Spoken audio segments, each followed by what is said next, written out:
Hello, welcome to the next in our series of talks presented by Morrab Library. We hold regular talks on a variety of subjects, so please keep checking back in the future for more. If you do enjoy the talk, we ask that you might consider a donation to the library. There's a donate button on the front page of our website at www.morrablibrary.org.uk, where you can find out more about the library as well. Many thanks, and please enjoy the show.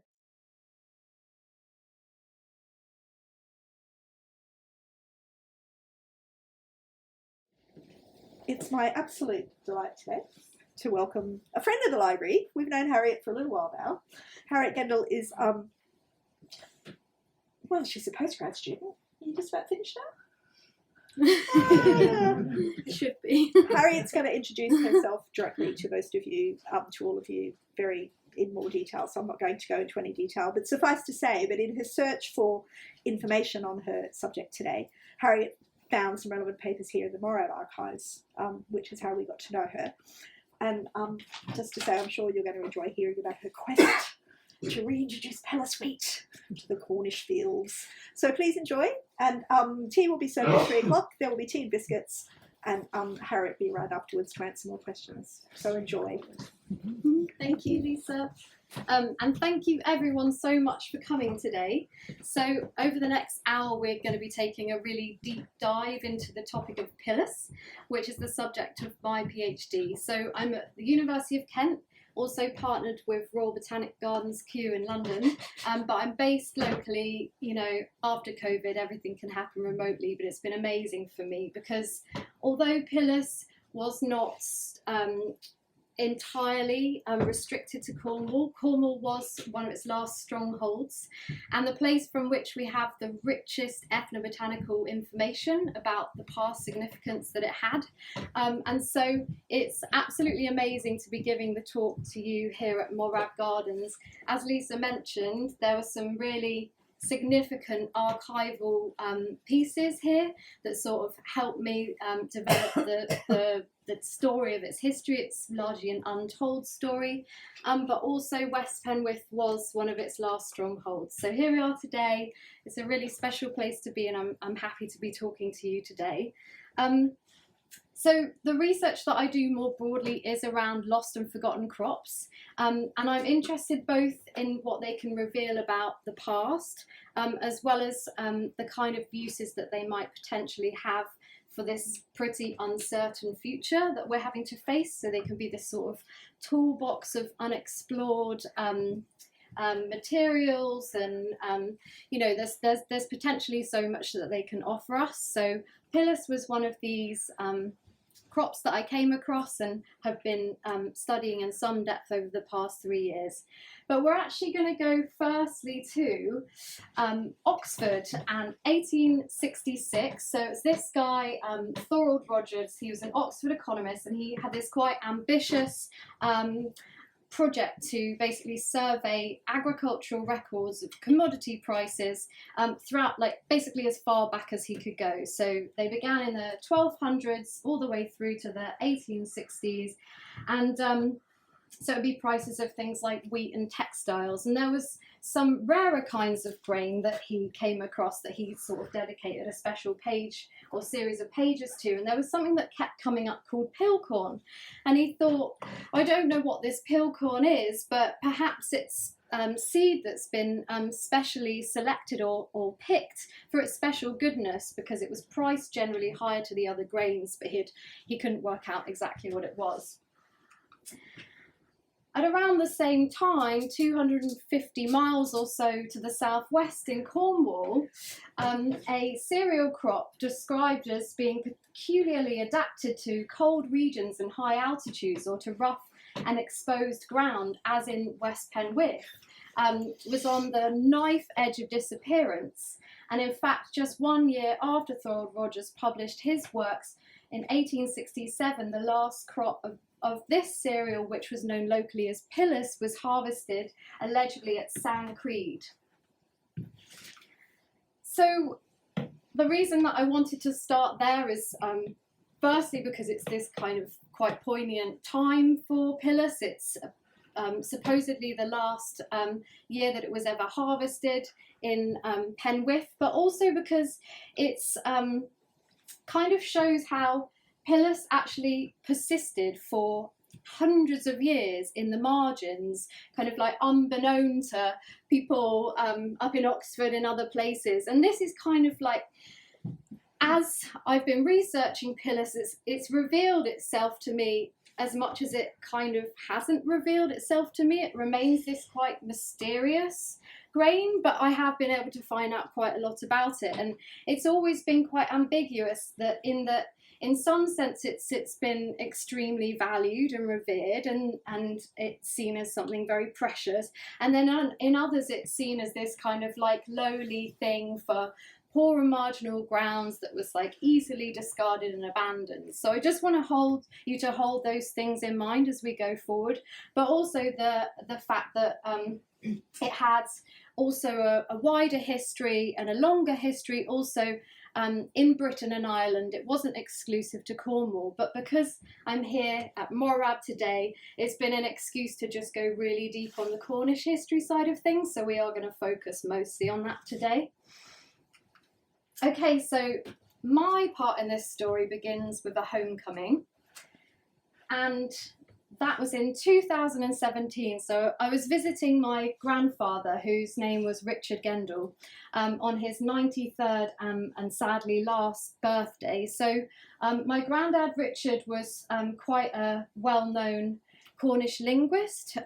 Some of you might have heard of him. He pioneered the movement of reviving Late Cornish, or Cornish as it was last spoken, as a living language.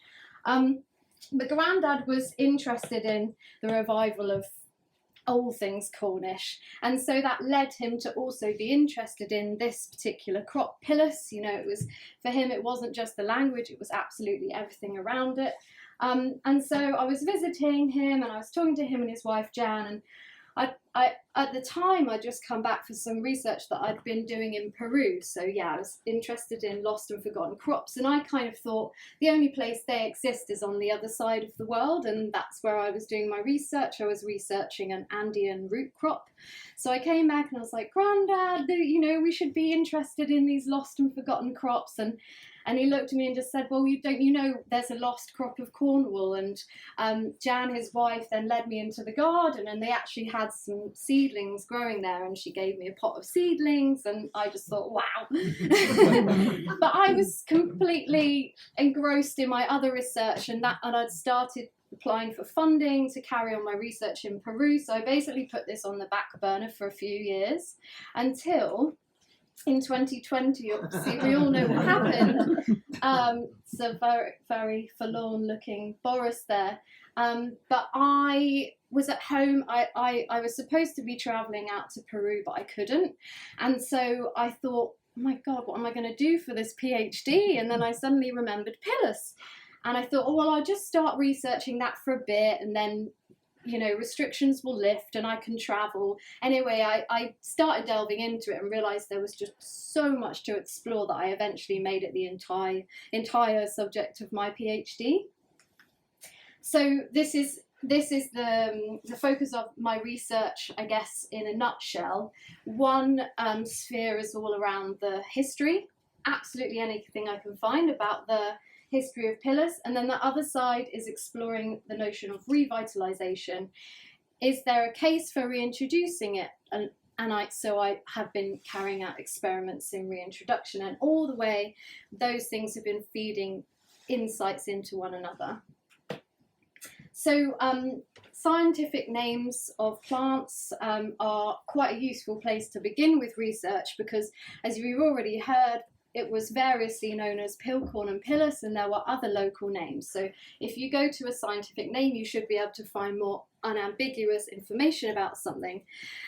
But as I began researching pillas based on this Latin name, which means just literally naked oats, so a naked grained cereal is one in which the hull is not like hardened and attached around it. So as with regular oats, you would have to take them to a mill, and they would have to undergo mechanical dehulling in order to get the grain. But some grains are naked anyway, so wheat is generally naked, and these oats are unique in being naked grain. You can basically thresh them by hand. But I started actually coming across the majority of scientific papers that were coming out of research coming out of China, but also claiming that it was actually of Chinese origin. And I thought, oh, that's strange. I thought it was Cornish. And then I came across this. They have a naked oat. Sorry, I missed out the word. Oh no, I didn't. I was going to say I missed out the word noodles, but it's down here. They have a naked oat noodles festival in Mongolia, and that's kind of like showcasing what they say is like a traditional like a culinary tradition of their own. And then there's also an ancient text from the 6th century saying that naked oats were consumed there.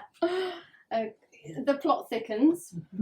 Here's an extract from the Chester Coran in 1831. It says, "The skinless oat is the most valuable crop ever produced in this empire. It was grown in the season of 1830 by Thomas de Renzi, a squire of Cloverman Hall, that's in County Wexford in Ireland, who obtained seed through a friend of his at Rotterdam, whither it was imported from Shantung, a remote district in China, and was quite unknown to Europeans till within these 3 years. So I had to wonder, was pillas actually of Eastern origin? And then I came across this kind of conflicting article in the Kerry Evening Post the same year. The pretended Chinese oats, now selling in the County Wexford, is ascertained to be no other than the pillcorn, common in remote parts of the County Kerry, which is usually grown where no other description of grain will thrive. Anyway, eventually the penny dropped. We were dealing with a tale of 2 naked oats. So this happens a lot with domesticated plants. They essentially, 2 species of oats underwent a sort of parallel process of evolution and domestication. So you have on the one hand pillas or pillcorn, known colloquially, known kind of like more generally, let's say, as the small naked oat. It's a smaller grained, free threshing oat that was derived from the species Avena strigosa. Non-naked Avena strigosa has been a traditional crop in various parts of Britain and Ireland, but also in Galicia and northern Spain, a bit in northern Portugal traditionally. Then you have the large or more common naked oat. It's a larger seeded derivative of Avena sativa, which is basically the common oat species, and that is native to China and Mongolia. But they've evolved to look so similar, as you can see in those pictures. Essentially, the way in which you tell them apart is that the large naked oat looks kind of like pillas on steroids. Anyway, I had taken those seedlings from my granddad and Jan, and I'd been growing them on at my sister's allotment, and so I thought I'd better check which one they were, and I was devastated to find out that they weren't actually pillas, they were the Chinese naked oat. And I thought, oh my god, it's gone extinct, I've been growing the wrong things. I've been sharing seed with people saying, like, this is this ancient Cornish oat. But since I knew now what I was looking for botanically, I then decided to search through seed bank databases, and I could then discern like which was which, and I realized that actually they had survived. A small amount of pillas had survived, had made its way somehow into seed banks, and so I made it my mission to order as many samples as I could. It existed in gene banks in various parts of the world, so Canada, Italy, Germany, France, and the UK, and I managed to get 21 different samples.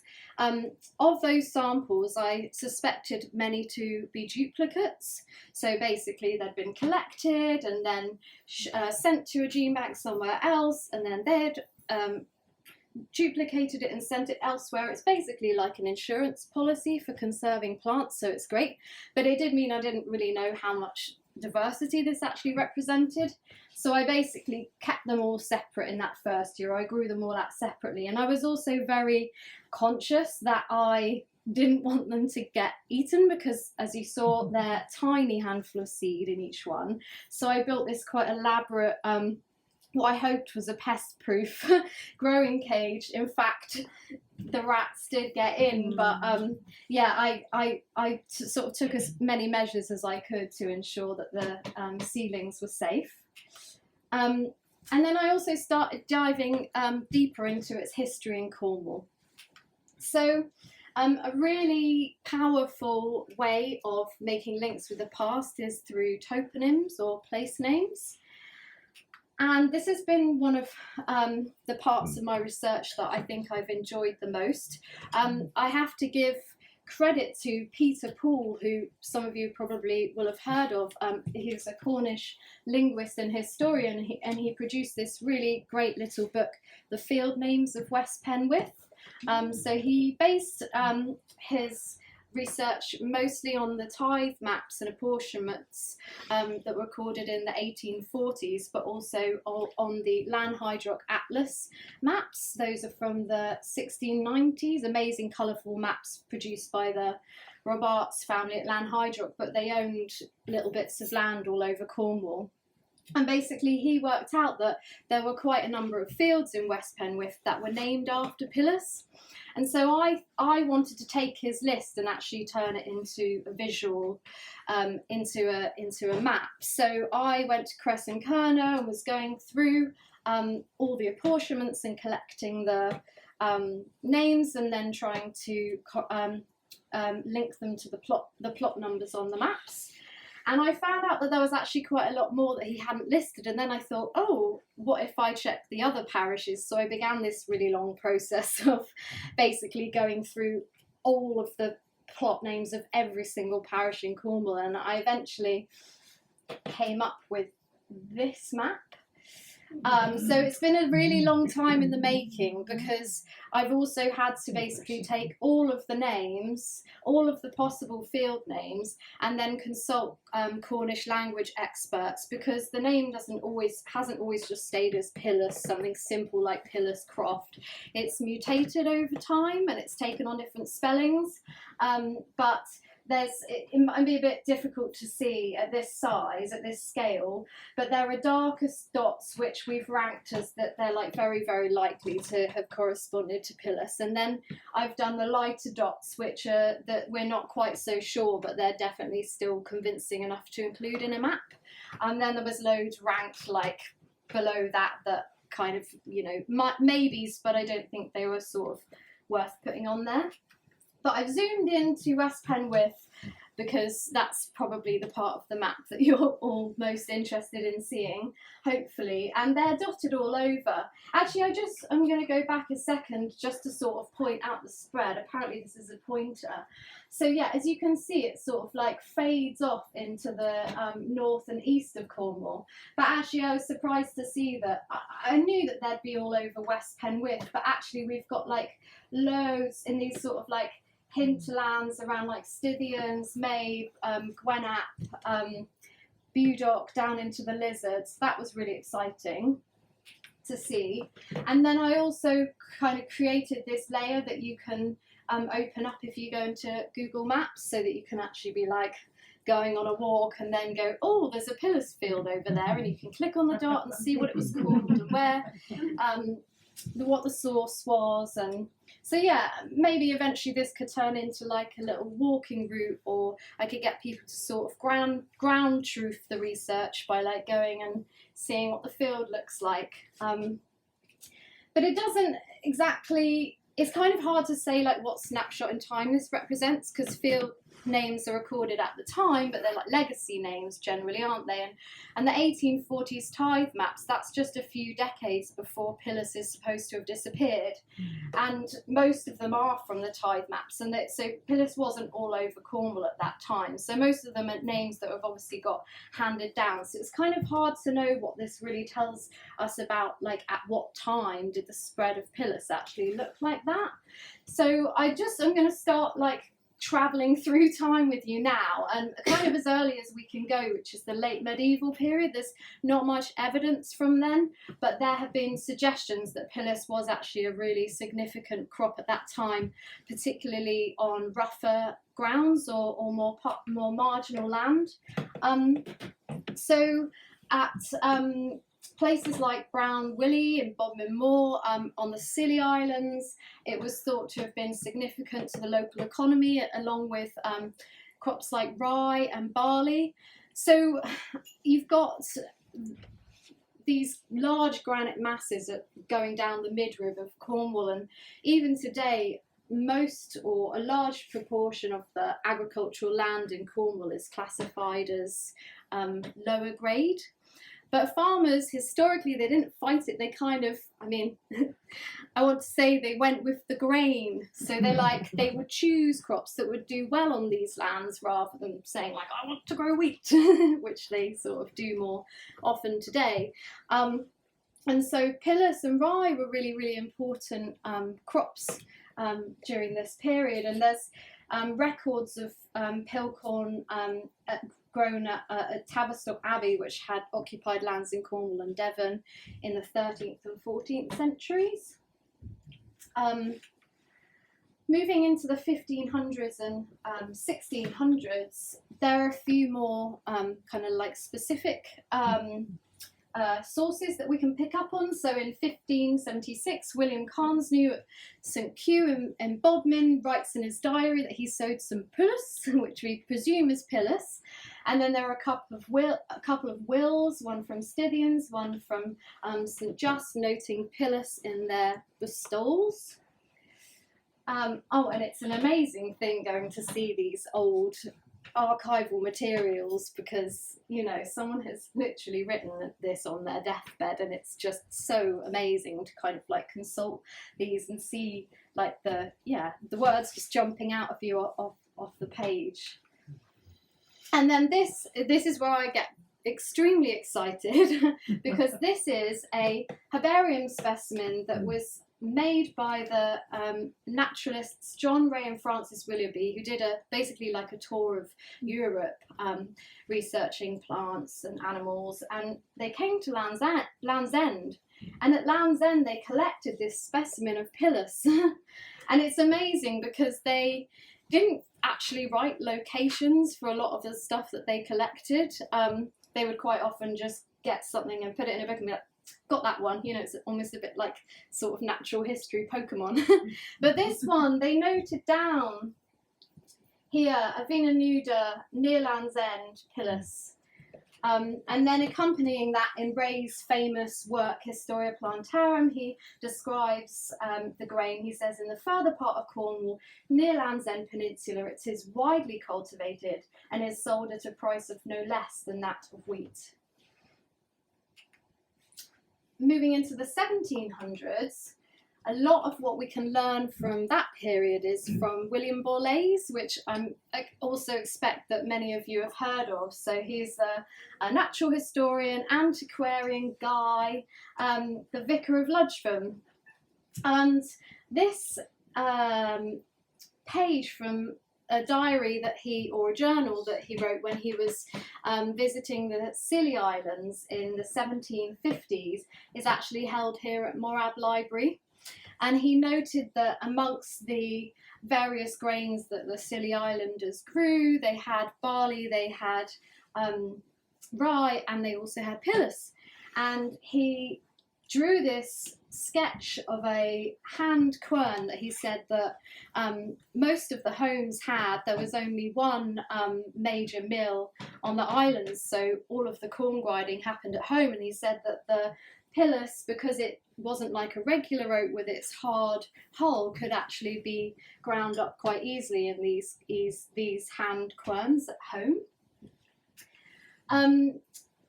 But the material relating to Borlase that got me most excited was this series of letters that he wrote to his pen friend, this guy, Charles Littleton, who was president of the Society of Antiquaries. And I just want to flick back to show you how they have the exact same hairdo, which was obviously, you know, the hairdo of an antiquary at the time, or maybe they just, you know, were inspired by each other's fashion. But these guys wrote to each other avidly over the course of decades, and I was surprised to find that they talk a lot about pillas.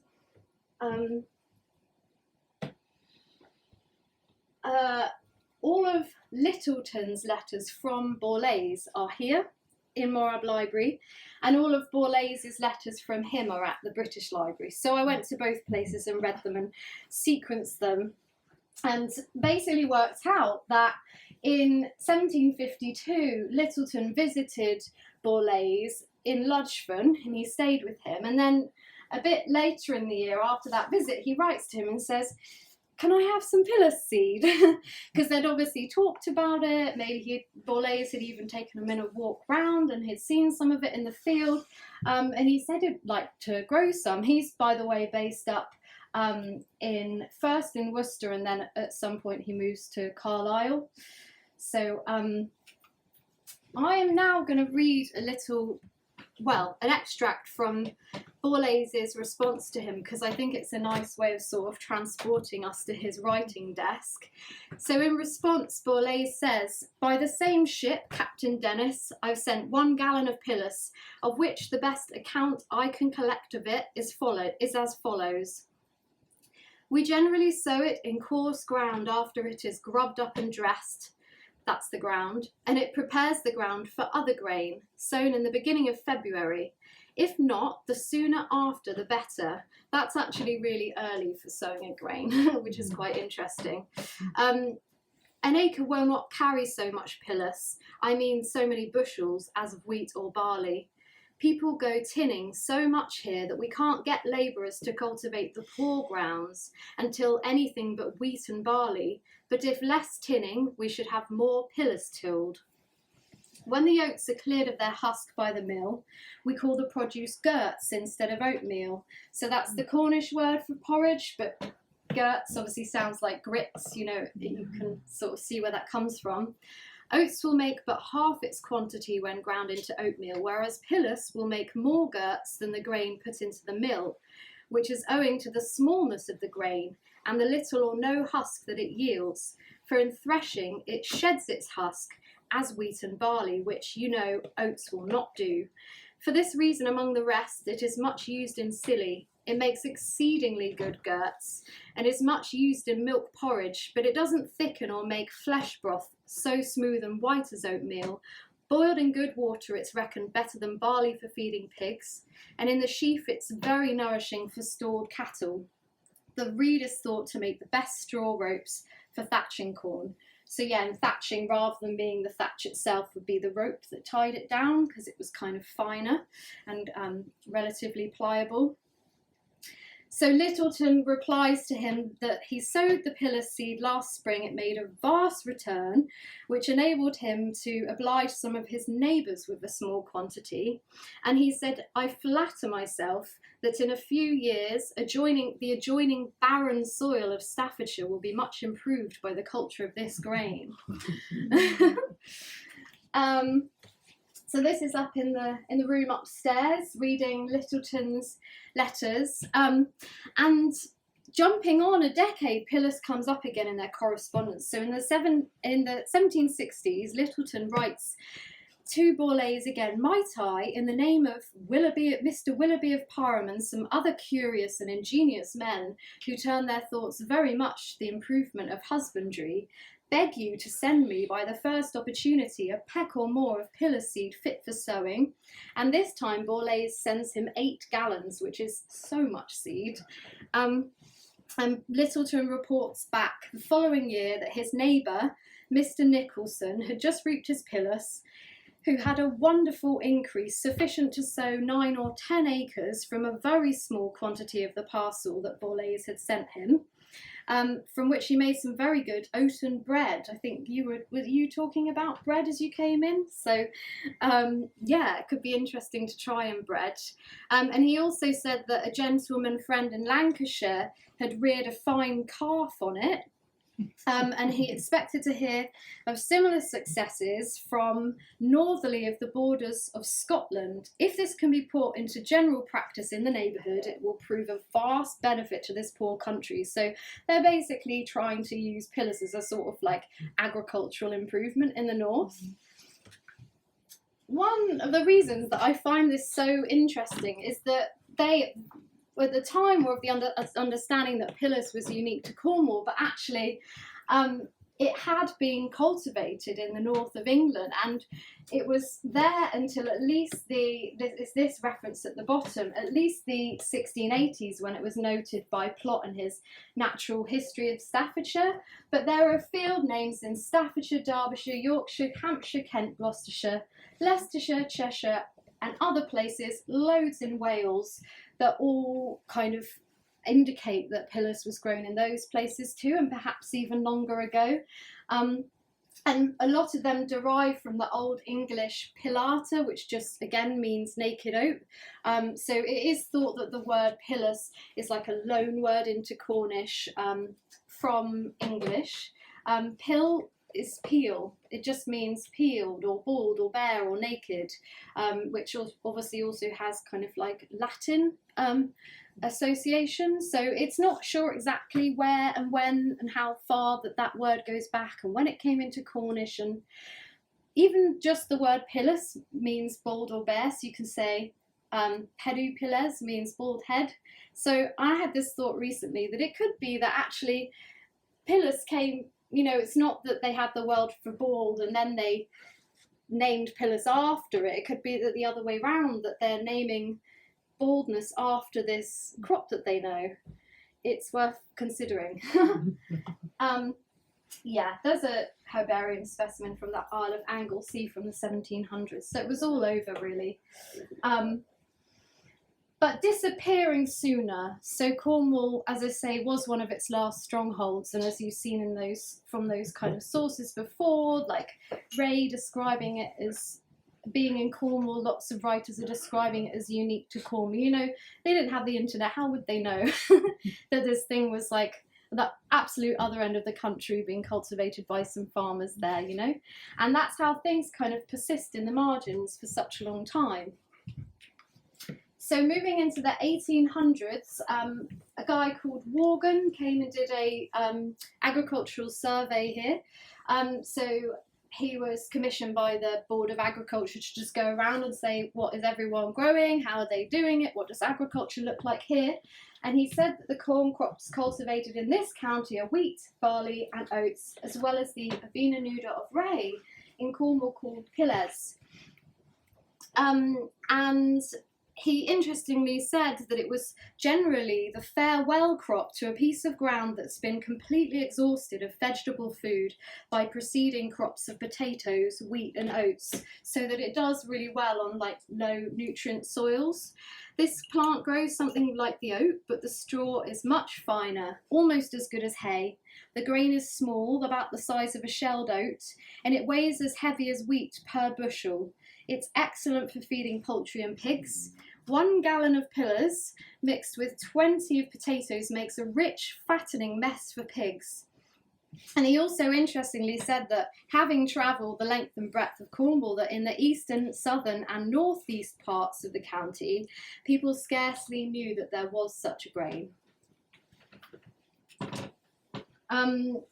He also said, interestingly, that he basically describes the different kind of soils in and around Cornwall, and describes this type of soil called Growan soil, which basically just means granite. So it's light, moory, black earth with particles of granite rock mixed in with it, which he said prevails much in the western parts of the country, and it's particularly, or rather well adapted to the growth of barley, oats and pillis, and not so much to wheat.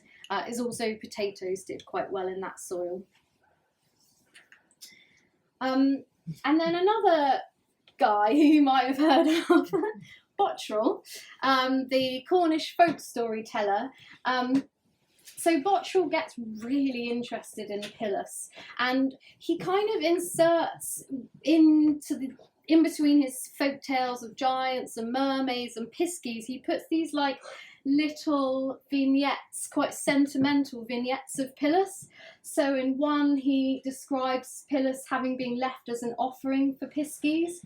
One night when the hills were covered with snow and winter had come severely, the old widow of Boslow left in the barn for pisky a larger bowl than usual of gerty milk, boiled milk thickened with pillis or oatmeal. And then in another tale, A Poor Tinner's Feast, he has this character called Miss Jenny, that he says is rather fond of Gertie milk. And Gertie milk is that, so the pillas-gerts, so it's basically a milky porridge. And he says in this tale, she'll trot away miles to get a few gallons of pillas over along to Morva or Zena, because few people grow it now in St Just. And so going back to the seedlings that I got from my granddad and Jan and finding out that they were the Chinese naked oat, I at first was kind of like, okay, let's not, I'm not interested in them anymore. I want to just focus on pillas. But I thought that it might still be worth planting it, and it actually proved really useful, because with the pillas, every year the seed was so precious, I wanted to save it for the next to bulk it up, so I could keep doing more and more ambitious things with it. But it was good because I could use the other naked oats as my kind of experimental, they're so similar that I realised I could use them for my culinary experiments. So I actually did this yesterday. I followed Bottrell. Bottrell basically gives a really nice detailed description of how to make pillas-gerts the traditional way in this folk tale. So he's talking about that character Miss Jenny making it, and so I made it kind of along to his description. So he says, she do manage it the same way as old folks always did. The grain is first dampened, put into a small tray and left somewhere warm to chini, meaning to show signs of sprouting. So that's the first stage. You're basically starting to malt the grain a bit. So I did that basically just in a kilner jar with a bit of muslin over the top, and then you can drain out the water and it sprouts really quickly. Then the next thing is that it's put into a baker on a slow fire and stirred all the time until it's well dried and scorched a little. Roasting of pillas is a very nice job, he says, that but few can be trusted to do, yet it's worth all the labour. The change made in the grain for the better wouldn't be believed by anybody not acquainted by it.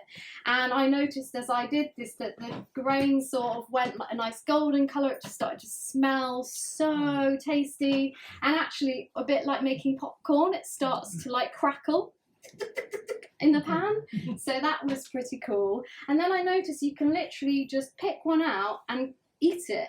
You can crunch it in your teeth like a raw grain. You can't really do it with and enjoy it, but already at this stage you can do that with it, and it makes grinding it really easy. So the next stage was making this beautiful oat flour, which I did not do the traditional way. But, oh sorry, I skipped ahead. Bottrell writes, when roasted and spread out on a cloth to cool, Miss Jenny's plan is to put a handful or two at a time into a pretty little moorstone trough as ever eyes did see, and pound until crushed fine. The crusher is a handy pebble picked up from the seashore. You ought to see her beautiful little pillas trough.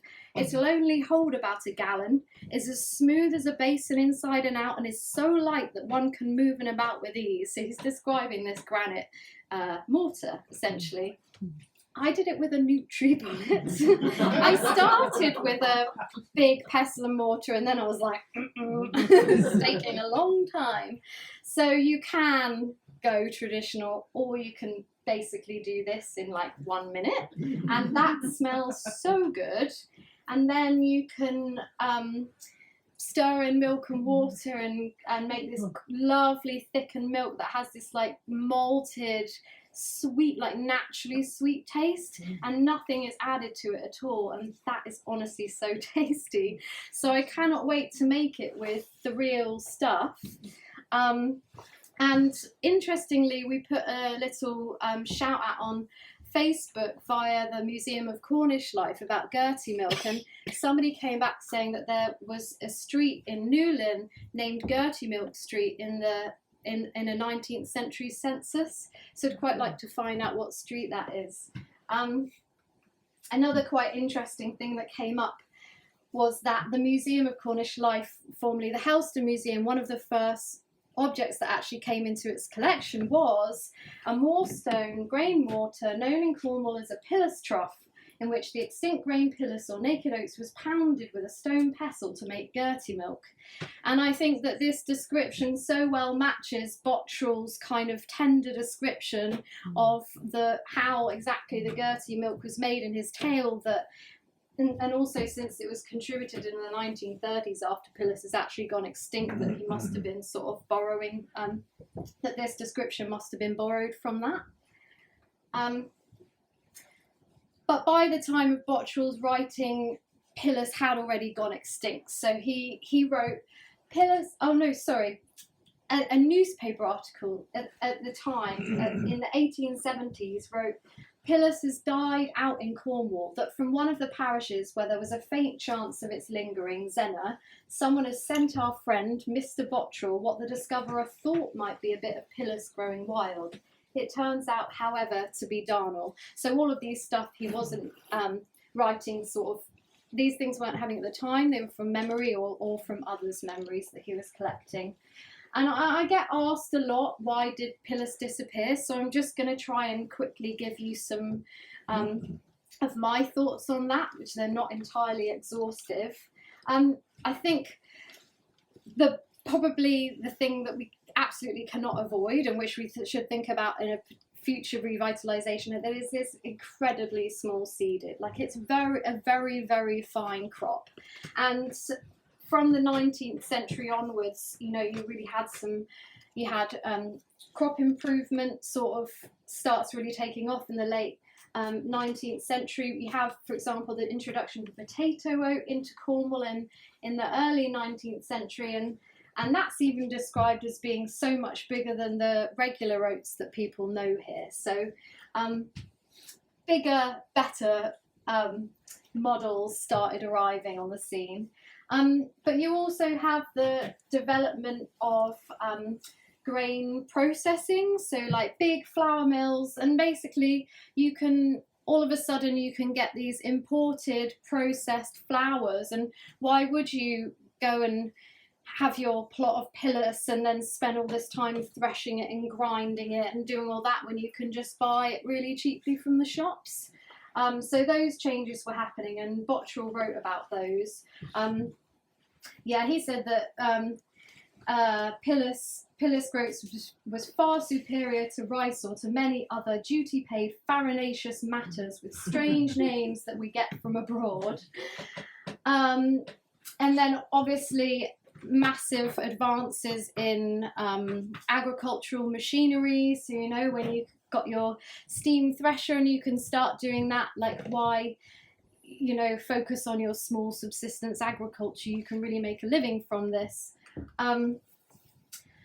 Also, the repeal of the Corn Laws in 1846, which made foreign imported grain and flour much more affordable, and there's a big influx of that in the market, and you had the proliferation of corn exchanges after that. So, corn and the way in which people cultivated and consumed it just changed vastly during the 19th century. Okay, so this is a good part for Morrab. This is one sort of, this will really make you appreciate being here for this little part of the story. So you'll all obviously have heard of the old Cornwall movement, how in the early 20th century a group of mainly Cornish intellectual men got together and decided to collect and maintain all those ancient things that make the spirit of Cornwall, its traditions, its old words of ways, and what remains to it of its Celtic language of nationality. And they basically wanted to revive what they saw as kind of like Cornish customs that were being lost. And one of them, Robert Morton Nance, who's very active in the movement in the 1930s, published this article in the Old Cornwall Journal around pillas, an extinct grain. It was something that he believed had gone extinct.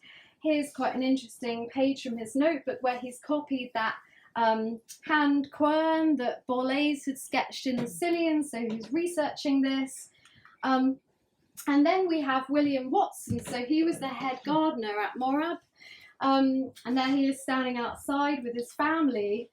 Watson then publishes this really interesting article in the journal saying, although we've so far only known of pillas as a grain that our forefathers grew plentifully, we knew of their ways of using it, we knew something of what it looked like, and some old men even remembered eating it at that time. He was delighted to have found it listed for purchase in a seed catalogue from Paris in 1931.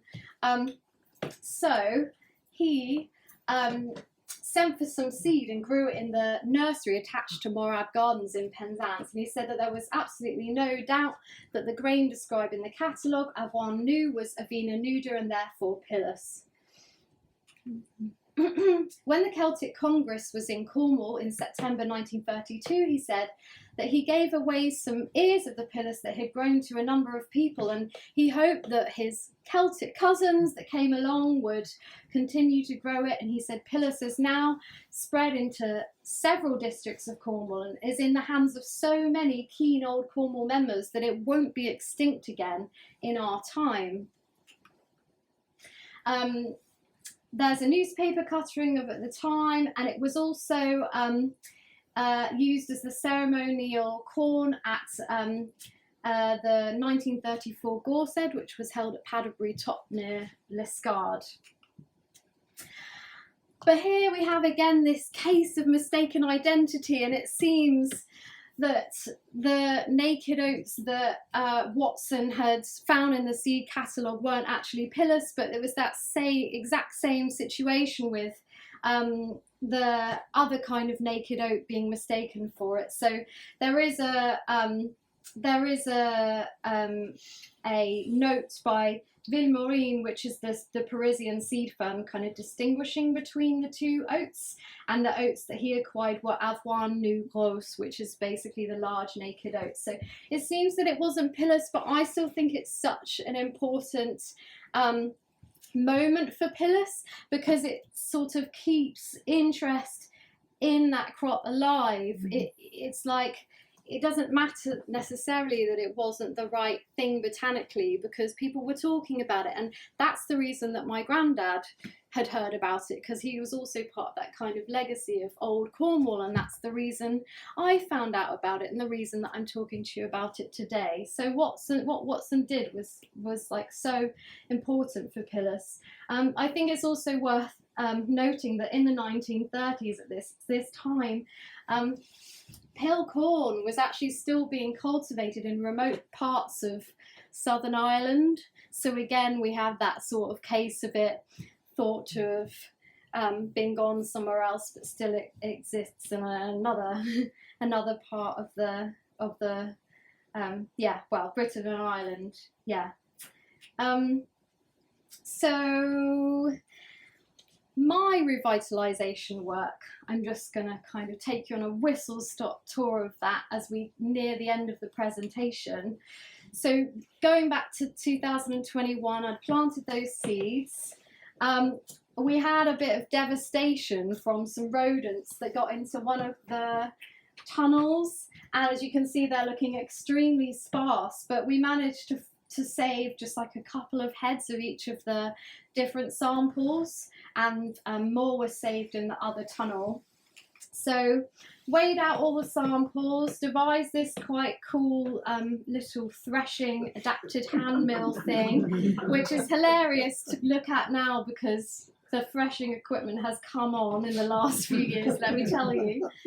And 2022, we were bulking up seeds. So this guy, Fred Price at Gothelney Farm in Somerset, is a heritage grains whiz, and he grows out lots of different varieties. So he said, oh, I'll help you bulk it up and put it all in with this little plot drill. And I could use his little machine thresher, which was very fun. That was like the hottest day of the year though, so I was very sweaty. And then this guy, Will Radmore, who's based near Groundpound, he is really interested in pillas. He actually knew about it before me, and so he grew some. And then Falmouth Food Co-op have a community field near Penryn, called Loveland, and I grew it there and basically got the community involved in the processing of it, which was really great because you end up having so many conversations about it, but also many hands make light work. And such a good year for grain last year. And then on to this year. So basically, and I'm really happy because a couple of the growers I've been working with are in the room, Adam and Louise. But this year I had, and you as well, Yeah. Rachel. Yeah. Hello, thank you so much for coming. So I partnered with Cornwall Wildlife Trust, who introduced me to 6 farmers or sets of farmers in West Penwith, and this is what I've been wanting to do for years now, is basically trial its reintroduction in West Penwith, just as an experiment, let's just plant some and see what happens.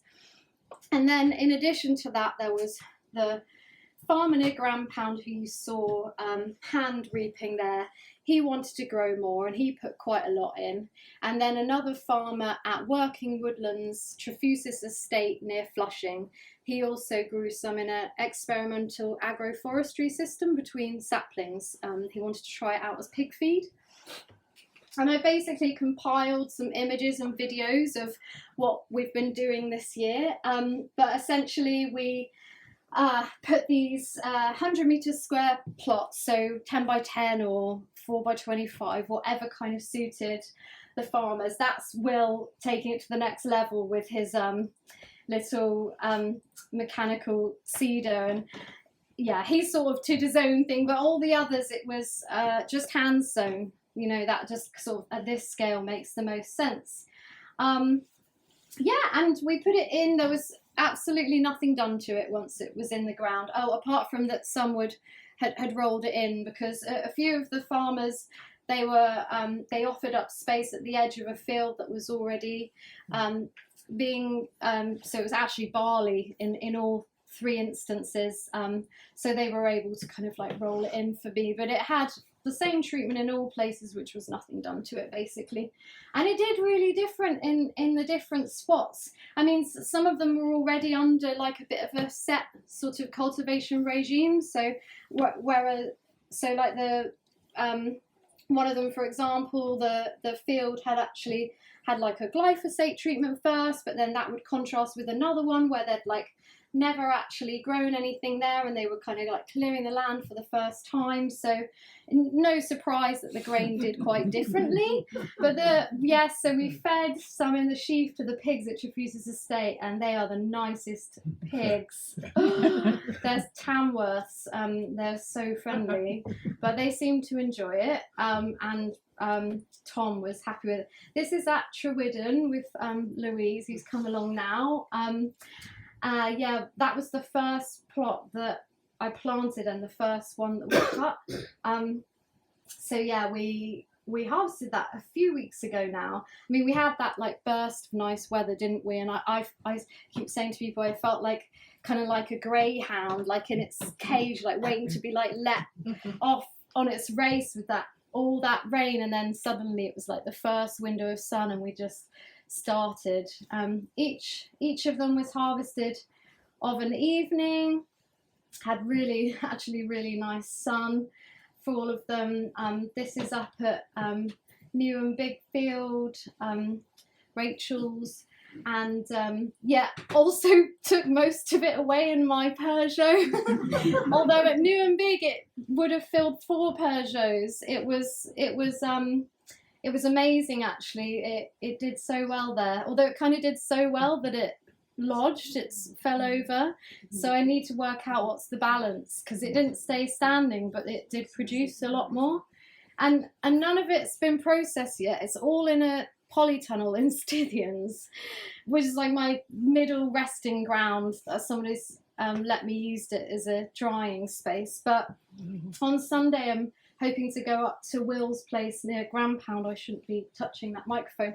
And he's got all sorts of vintage farm machinery, and there's a small combine that we're going to use statically as a thresher, because you can't put the amount that we have, if you put it in a regular conventional like modern combine or thresher, it would just get lost. There's not enough of it. And it really is this like very, you know, all the grain that farmers growing now, it's undergone so much breeding, which is, you know, can be a really good thing, but you can lose traits and you can gain traits, right? But it means that this does just, the machinery's not adapted to it. So we had a little go with Will's combine last weekend, but it was a bit too wet, so we're going to try it again. And there's him making just a little harvest totem, which I have here for good prosperity, a horn of plenty. Be welcome to come and have a look at it. Yeah, and I know that Lisa's just going to come bang on the door in a second and say the tea is stewing, you need to come and drink it. But maybe I can just do like a couple of reflections, which is, do I think that pillas can make a comeback? I'm not entirely sure, but I think that there's a lot of power in drawing on historical research and then doing the practical stuff and saying, like, there are things we should try that I haven't even tried yet, like what happens if we plant it in February? You know, what happens if we put it in poor ground? I didn't actually manage to do that because it was quite hard to get farmers that actually wanted me to use this rough pasture that they hadn't touched for years. You know, that would have been a lot of work. But also to be open to reinvention and I'm working with scientists at Aberystwyth where they do a lot of work on oats, and we've been looking at its nutritional content. To think of it, maybe it's not going to be used for its grain, but it's going to be something else. Like, it could be a really interesting cover crop. It's been shown to have amazingly good rooting capacity, which is probably the reason it did so well in low nutrient soils, because it could just go searching for nutrients. And that might make it a really great carbon sequestering cover crop to go as part of a rotation. So not thinking of it as maybe like directly replacing certain grains that we use, but maybe thinking about it in a bit more of a dynamic way. And with a very kind of like uncertain future in which the climate is going to continue to change, we really need to kind of have that full toolbox of all the different agricultural resources that we could use to sort of meet these future challenges. So I think, yes, it is worth continuing with. No, it's not going to be like the absolute next big thing, but I think, like, let's sort of keep growing a little bit of it and see where we get. So yeah, I think that pretty much brings me to the end of my talk. And so there might be time for a question or two now, but there's also going to be a tea and biscuits session in which you're welcome to come and talk to me more. I also have my email address and social media handles there where I sort of post progress of the research I've been doing, but you're also welcome to get in touch that way if you haven't got time to stay today. And they're right on time. Amazing. Very good.